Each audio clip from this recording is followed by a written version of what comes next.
C'est parti pour 3 jours de commémoration du 80e anniversaire du débarquement. Emmanuel Macron donne le coup d'envoi ce matin à Plumelec, c'est dans le Morbihan. Et le président a rendu hommage aux maquisards bretons et aux premiers parachutistes de la France libre. Avant même les plages normandes, le ciel et les forêts de Bretagne furent le théâtre de combats acharnés. La flèche ne passera pas. Le message, émis la veille, signait le départ des groupes de résistants du Morbihan vers Saint-Marcel. Entre Saint-Marcel et Plumelec, une vingtaine de parachutistes français sont largués au cœur du dispositif ennemi pour assister les résistants bretons déterminés et courageux. Ici tomba le premier soldat du débarquement, un soldat français.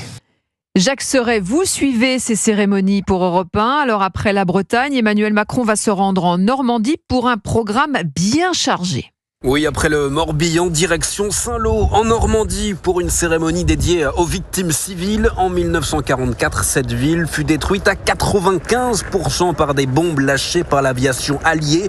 Puis Emmanuel Macron présidera ce soir à Caen une cérémonie d'hommage aux fusillés de la prison. Entre 70 et 75 détenus avaient été fusillés par les Allemands le 6 juin après l'annonce du débarquement. Alors pour le D-Day, demain, le chef de l'État s'affichera d'abord aux côtés du roi Charles III et de la reine Camilla au mémorial britannique de Vers-sur-Mer, puis il retrouvera Joe Biden au cimetière américain de Colville-sur-Mer. Ensuite, pas moins de 25 chefs d'État, rois et reines assisteront à la grande cérémonie internationale à Omaha Beach et Emmanuel Macron sera demain soir l'invité du 20h de TF1 et France 2. Enfin, vendredi, il prononcera un discours sur la place Charles de Gaulle de Bayeux avant de clôturer ses 3 jours à Cherbourg. Au total, ce sont donc 8 cérémonies pour le chef de l'État qui veut marquer les esprits pour ce 80e anniversaire. Jacques Serret à Plumelec pour Europe